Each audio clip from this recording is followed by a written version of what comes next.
আমি আমার Google Chrome ব্রাউজারে চলে আসলাম। আসার পরে হোয়াট ইজ জাভাস্ক্রিপ্ট এটা লিখে সার্চ করব। সার্চ করার সাথে সাথে দেখুন বরাবরের মতোই গুগল জাভাস্ক্রিপ্ট সম্পর্কিত অনেকগুলো লিঙ্ক শো করাচ্ছে, কিন্তু ডান পাশে দেখুন চ্যাটজিপিটি জাভাস্ক্রিপ্ট কী সেটি সম্পর্কিত বিস্তারিত লিখে দিচ্ছে। এটি হলো চ্যাটজিপিটির একটি এক্সটেনশন, যেটি আপনি আপনার কম্পিউটারের যে কোনো ব্রাউজারে অ্যাড করে নিয়েই আমার মতো করে এভাবে চ্যাটজিপিটি ব্যবহার করতে পারবেন। এতে করে আলাদাভাবে আর আপনাকে চ্যাটজিপিটির ওয়েবসাইটে প্রবেশ করতে হবে না। আপনি গুগলে কোনো কিছু লিখে সার্চ করলেই সেটির অ্যান্সার চ্যাটজিপিটি দিয়ে দিবে। তো চলুন দেখাই কিভাবে এই চ্যাটজিপিটি এক্সটেনশনটি আপনি আপনার কম্পিউটার ব্রাউজারে যুক্ত করবেন। তার আগে বলে রাখি, এইরকম আরও সব প্রয়োজনীয় ভিডিও পেতে আমার এই ইউটিউব চ্যানেলটি সাবস্ক্রাইব অথবা ফেসবুক পেজটি ফলো করে সাথেই থাকুন।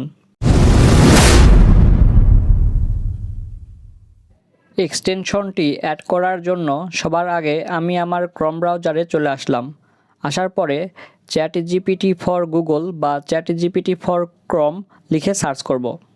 তাহলেই সবার উপরে একটি লিঙ্ক আসবে chrome.google.com নামে। এই লিঙ্কে ক্লিক করব। ক্লিক করলে আমাদের যে এক্সটেনশন সেই এক্সটেনশনটি এভাবে ওপেন হয়ে যাবে। এক্সটেনশনের লোগোটির দিকে ভালোভাবে লক্ষ্য করুন। এইরকম লোগোযুক্ত যদি কোনো এক্সটেনশন আসে তাহলে বুঝবেন এটি সেই এক্সটেনশন। এখানে আপনাদের আরেকটি বিষয় দেখাই। আমি যদি ক্রোম ব্রাউজারের সার্চ বারে গিয়ে চ্যাটজিপিটি এক্সটেনশন ফর ক্রোম লিখে সার্চ করি, তাহলে এখানে সবার উপরে দুইটি ওয়েবসাইটের লিঙ্ক আসবে। আমি যদি প্রথম লিঙ্কে ক্লিক করি তাহলে দেখুন এখানে একটি এক্সটেনশন শো হবে। এটি কিন্তু সেই এক্সটেনশন নয় যেটি আমরা খুঁজতেছি। এই এক্সটেনশনের লোগোটি খেয়াল করুন। এই এক্সটেনশনটি যদি আপনারা আপনাদের ব্রাউজারে অ্যাড করেন তাহলে গুগল সার্চ ইঞ্জিনের মূল পেজে কিন্তু চ্যাটজিপিটিকে দেখতে পাবেন না। এই এক্সটেনশনের দরুন এখানে একটি আইকন শো হবে। সেই আইকনে ক্লিক করলে আপনাকে সরাসরি চ্যাটজিপিটির যে ওয়েবসাইট সেই ওয়েবসাইটে নিয়ে যাওয়া হবে। সে কারণেই এই এক্সটেনশনটি আপনারা আপনাদের ব্রাউজারে অ্যাড করবেন না। এখন এখান থেকে যদি নিচের লিঙ্কে ক্লিক করি তাহলে দেখুন আমাদের সেই আগের এক্সটেনশনটি চলে এসেছে। আমাদের কি করতে হবে? এই এক্সটেনশনটি আমাদের ব্রাউজারে অ্যাড করতে হবে।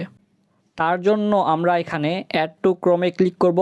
করার পরে অ্যাড এক্সটেনশনে ক্লিক করব। দেন আমাদের এক্সটেনশনটি এখানে ডাউনলোড হওয়া শুরু হয়ে যাবে। ডাউনলোড হয়ে গেলেই দেখুন এরকম একটি পেজ চলে আসবে। এখান থেকে এখানে এটা কেটে দিব। কেটে দেওয়ার পরে নতুন একটি ট্যাব ওপেন করব। ওপেন করার পরে হোয়াট ইজ জাভাস্ক্রিপ্ট লিখে সার্চ করব। এখন এখানে দেখুন ডান পাশে চ্যাটজিপিটির একটি অপশান চলে এসেছে। এখান থেকে আমাদের চ্যাটজিপিটির অ্যাকাউন্টে লগ ইন করতে হবে। এর আগের একটি ভিডিওতে আমি দেখিয়েছিলাম চ্যাটজিপিটিতে কিভাবে অ্যাকাউন্ট খুলবেন। আপনাদের যদি অ্যাকাউন্ট না থাকে তাহলে ভিডিওটি দেখে নিয়ে আপনারা চ্যাটজিপিটিতে একটি অ্যাকাউন্ট খুলে নেবেন। আমি ভিডিওটির লিঙ্ক এই ভিডিও ডেসক্রিপশনে দিয়ে দিব। যে মেইল দ্বারা আপনার চ্যাটজিপিটির অ্যাকাউন্ট খোলা আছে সেই একই মেইল দ্বারা যদি ক্রোম ব্রাউজার লগ ইন করা থাকে তাহলে এখানে লগ ইনে ক্লিক করলে চ্যাটজিপিটির যে হোম পেজ সেখানে নিয়ে চলে আসবে।